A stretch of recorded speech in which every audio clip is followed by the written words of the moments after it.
Hello everyone. तो अब जब शिवा को पता चलता है कि थाना के ब्लड में भी वही पॉइजन पाया गया है जिसका सैंपल उसने टेस्ट करने को दिया था, जो उसके डैड के पास से मिला था, तो वो काफी परेशान हो जाता है। जबकि उधर हमें दिखाते हैं कि पालाई ने एक ज्वेलरी कंपनी को यूज किया है आंटी राशिका को लूर करने के लिए, और उन्होंने वही डिजाइन डिस्प्ले किए थे जो कि एक्चुअली आंटी राशिका की सिस्टर के पास थे, यानी कि पालाई की मम्मी के पास। ये उनकी परिवार की ज्वेलरी थी। उन्हें ऐसा लगा था कि जैसे पालाई ने बहुत सस्ते दामों वहां बेच दी है और वो हर वो चीज हासिल करना चाहती थी जिन पर उनकी मामा का अधिकार था। तो आंटी राशिका उसी ऑक्शन में पहुंच जाती हैं और बहुत महंगे दामों वो ज्वेलरी खरीद लेती हैं। लेकिन एक्चुअली पालाई ने ये सब चाल चली थी, वो ज्वेलरी डुप्लीकेट थी और असली वाली हमेशा से पालाई ने अपने पास रखी हुई थी। जबकि उधर आंटी राशिका के राइट हैंड प्रेम ने उनको ब्लैकमेल कर करके अब कंपनी में भी अपने कुछ न कुछ शेयर्स हासिल कर लिए थे। वो उनके लिए हर अच्छा और बुरा काम करता था और इस तरह से वो उनका राजदार भी था, उनको ब्लैकमेल भी करता था, उसे जुए की लत भी थी। जबकि उधर शिवा अपने डैड को एक दफा फिर से समझाने की कोशिश करता है। वो तो ये भी चाहता था कि अपने डैड को इन कामों से रोके और खुद उनकी जगह सजा ले ले, लेकिन उसके डैड बहुत क्रेजी हो चुके थे। वो उसे ऐसा करने से भी रोकते हैं और फिर इतने में मम्मी आ जाती है तो दोनों बिल्कुल अच्छे बन जाते हैं कि जैसे कुछ हुआ ही नहीं। मम्मी पहले ही बीमार रहती थी तो वो दोनों उनको परेशान नहीं करना चाहते थे। और फिर उसके बाद पूरी फैमिली इकट्ठे बैठकर खाना खाने लगते हैं। लेकिन यहाँ पर किसी और बात को लेकर मम्मी और डैडी की दोबारा से आपस में लड़ाई हो जाती है और मम्मी की तबीयत फिर से बिगड़ जाती है। अब शिवा अपनी मम्मी को भी संभालता है और उसके बाद घर लौट आता है।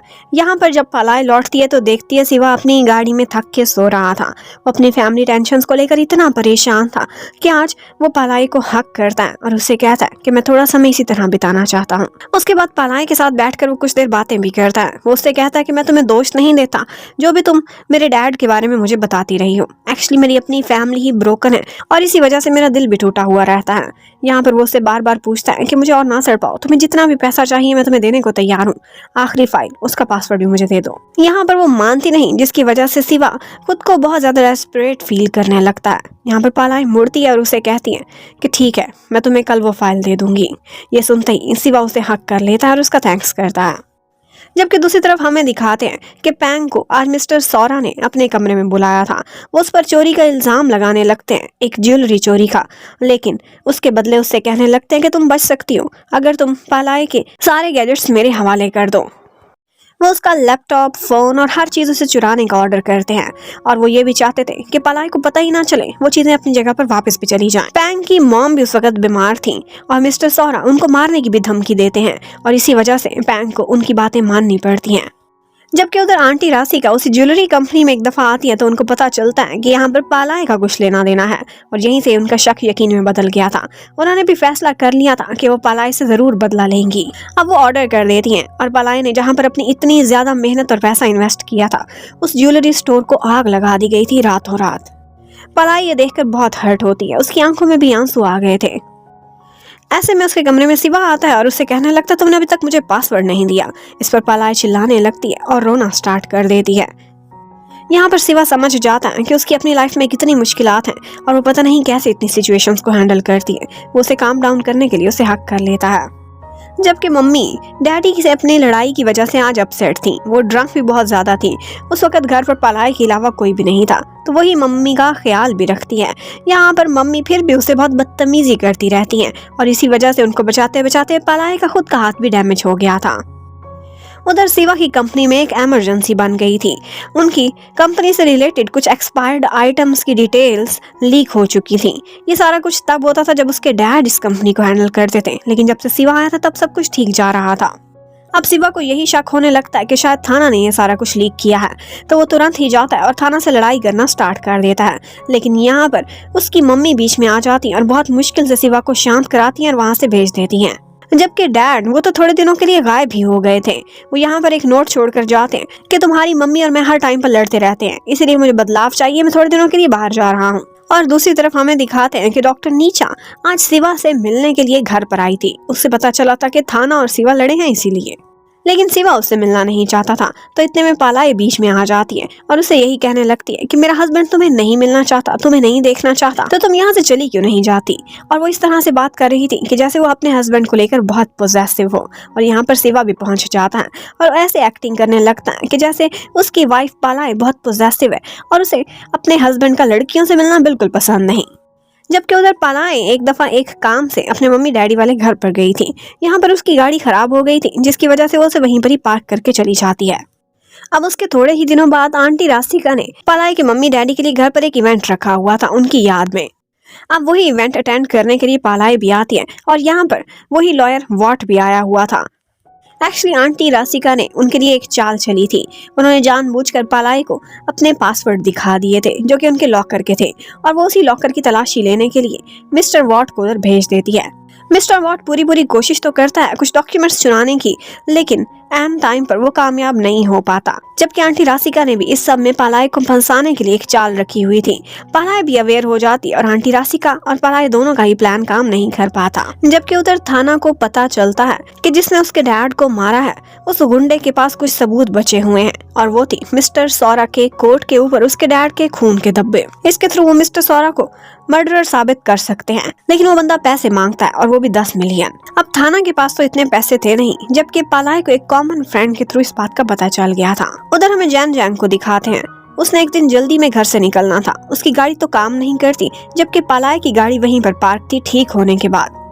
जैन जैंग उसी की गाड़ी उठाती है और वो लेकर निकल पड़ती है। वो समझती थी कि जैसे पालाई की हर चीज पर उसका हक है, लेकिन उसे ये नहीं पता था कि इसी गाड़ी में उसकी मम्मी ने प्रेम से कहकर कुछ ऐसी सेटिंग कराई थी कि जिसकी वजह से एक मामूली सी टक्कर की वजह से भी उसे आग लग जाएगी।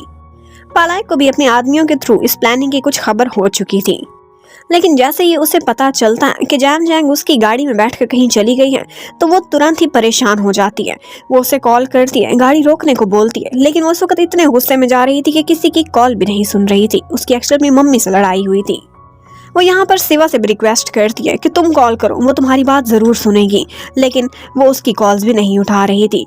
और यहाँ पर पालाई का एक लॉयल सर्वेंट वो अपनी बाइक में जैन जैंग का पीछा करता है और उसे उस टाइम पर बचा लेता है, इससे पहले कि वो गाड़ी में जल कर मरती। लेकिन पालाई और ड्राइवर किटी दोनों उस टाइम पर परेशान हो जाते हैं जब उन्हें पता चलता है कि जैन जैंग ने किटी पर इल्जाम लगाया है कि उसने उसे गाड़ी में रोकने की कोशिश की थी ताकि वो जल कर अंदर मर जाती। इस तरह से उस पर मर्डर अटेम्प्ट का केस हुआ था। पालाई तो सोच भी नहीं सकती थी कि उसने तो जैन जैंग की जान बचाई है। जैन जैंग और उसकी मम्मी इतनी गिरी हुई होंगी। सिवा को भी इस बात का अंदाजा हो जाता है और वो भी पालाई के लिए बहुत बुरा फील कर रहा था। जबकि उधर पालाई ने थाना के लिए 10 मिलियन अरेंज कर लिए थे, और ये बात वो उसके पुलिस वाले फ्रेंड को बता देती है और उनसे यही कहा जाता है कि थाना को यही बोले कि पुलिस ने खुद ही पैसे अरेंज किए हैं। लेकिन बेचारी पालाई को ये नहीं पता था कि उसका फोन टेप किया जा रहा था। डैड ने जब उसका फोन और हर चीज चुराई थी तो उन्होंने कुछ ऐसा सॉफ्टवेयर लगा लिया था कि वो हर टाइम पर उसे ट्रैक करते थे, उसके मैसेजेस भी पढ़ते रहते थे, और इसी सब के थ्रू उन्हें सारी प्लानिंग पता चल जाती है कि किस तरह से पालाई वो स्टेन वाली शर्ट खरीदने के लिए जा रही है ब्लैकमेलर से। पालाई वो पैसे सेफली जाकर पुलिस वाले के हवाले कर देती हैं और उसके बाद पुलिस जाकर थाना को वो पैसे देती है ताकि वो जाकर उस ब्लैकमेलर को दे सके और उससे कोर्ट ले ले। लेकिन उस टाइम पर पुलिस ने अपना सेटअप भी किया हुआ था, पर ये सारा कुछ मिस्टर सौरा को पता चल गया था और उसने उस गुंडे को पकड़ लिया था। वो उससे अपने खिलाफ सबूत भी वापस छीन लेते हैं और यहीं पर ही उसे मार देने का ऑर्डर करते हैं। पालाई भी उस टाइम पर उस येलो हेलमेट वाले आदमी का पीछा करते हुए उधर तक पहुंच चुकी थी। उसे सब पता चल जाता है कि किस तरह से यहाँ पर अभी एक मर्डर हुआ है। सिवा भी उसकी सुरक्षा के लिए वहां पर मौजूद था, लेकिन यहाँ पर पालाई को बहुत फिक्र हो रही थी कि अब थाना जिस आदमी के पास जाएगा वो खतरे में पड़ जाएगा और उसकी जान भी जा सकती है। वो जाती है और थाना को बचाना चाहती थी, और यहीं पर ही जब वो पहुंचती है तो साथ ही सिवा भी पहुंच जाता है। सिवा को एक्चुअली पालाई की फिक्र थी कि उसकी जान को कोई खतरा ना हो, और बस यहाँ पर कुछ इस तरह से लड़ाई होती है कि सिवा की बाजू में गोली लग जाती है। और पालाई जब देखती है कि वो उसकी वजह से घायल हुआ है तो वो बहुत तड़पती है। वो तो चाहती थी कि वो हॉस्पिटल जाए, लेकिन वो नहीं चाहता था कि कोई भी इशू बने और ना ही उसके मॉम डैड को पता चले, इसलिए वो एक छोटे से क्लिनिक से पट्टी कराकर वापस आ जाता है। यहाँ पर पालाई उसकी केयर करती है। उसे फीवर भी हो रहा था इन्फेक्शन की वजह से, और सिवा पूरा फायदा उठा रहा था। बार बार पालाई से अपनी खिदमत कराता था और अपनी सेवा करने को कहता था। पालाई भी जब वो सो रहा था तो उसके फॉरहेड पर एक दफा किस करती है, और इसका सिवा को पता चल गया था। वो अगली सुबह ही उठते उससे पूछने लगता है कि कल रात को सोते हुए तुमने मेरा फायदा उठाया था, मुझे अच्छे से पता है। और तो और उसे ये भी कहने लगता है कि मुझे कपड़े चेंज करने में अब तुम ही हेल्प कराया करोगी। इतने में डैड भी ऊपर से आ जाते हैं और वो डैड के सामने अपनी चोट को छुपाने की पूरी कोशिश करता है, लेकिन डैड को फिर भी अंदाजा हो गया था कि इसकी आर्म जख्मी है। और जब वो जाकर अपने सबूत अपने हाथों से जला रहे थे तो वहीं पर ये गुंडे के थ्रू उनको पता चलता है कि एक लड़का वहां पहुंच गया था जिसका नाम शिवा था और उसके बाजू पर गोली लगी है। डैड बहुत गुस्सा करते हैं और चिल्लाते हैं कि वो मेरा बेटा था, अगर एक दफा निशाना चूक जाता तो मेरा इकलौता बेटा इस दुनिया से चला जाता। डैड को तो यही लगता था कि पालाई की वजह से ही उनका बेटा खुद को खतरे में डाल रहा है।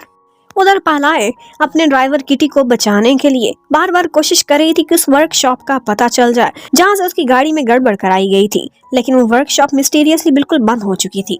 और आंटी राशिका ने उसके सामने यही चॉइस रखी थी कि अगर तुम अपने लॉयल सर्वेंट को जेल में नहीं सारी जिंदगी सड़ाना चाहती तो ये इल्जाम तुम खुद पर क्यों नहीं ले लेती। पालाई इसी परेशानी में थी कि यहाँ पर मिस्टर सौरा ने एक बंदा भेजा था उसे मारने के लिए। वो उसे गाड़ी की टक्कर से मारने ही वाला था कि शिवा आकर उसे बचा लेता है। ये दूसरा टाइम था कि शिवा ने पालाई की जान बचाई थी और यहाँ पर उसका जख्म दोबारा से ताजा हो गया था।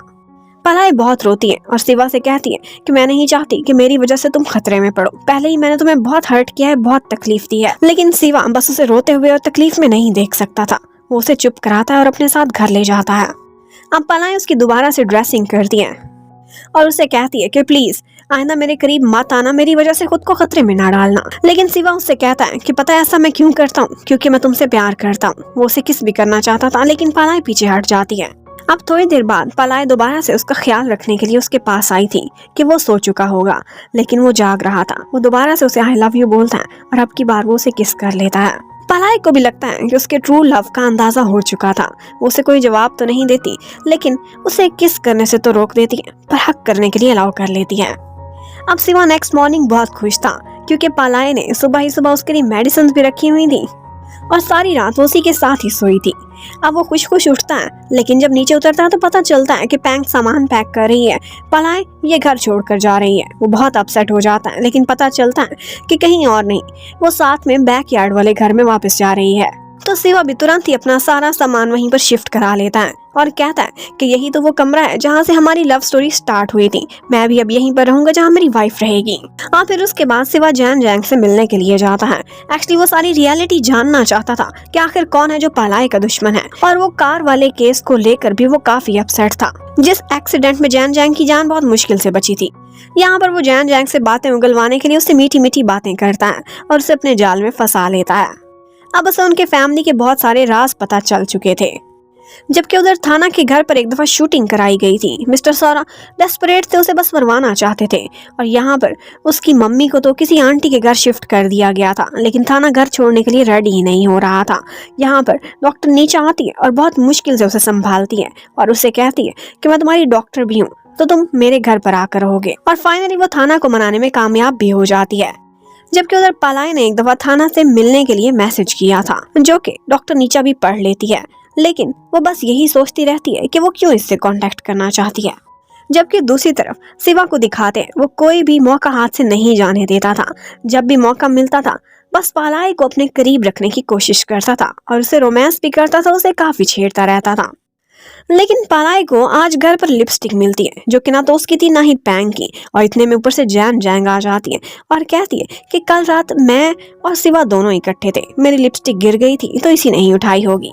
और यहाँ पर पालाई बहुत जेलस होती है जब उसे पता चलता है। जैन जैंग उसे बताती है कि कल शिवा ने ड्रंक होकर तुम्हारे बारे में बहुत सारी बातें बोली थी और उनमें से ज्यादातर बातें पालाई के लिए नेगेटिव ही थी। उसे एरोगेंट भी बोला था, खड़ूस भी और बदतमीज भी, लेकिन ये सारा कुछ उसने जैन जैंग से कुछ बातें उगलवाने के लिए किया था।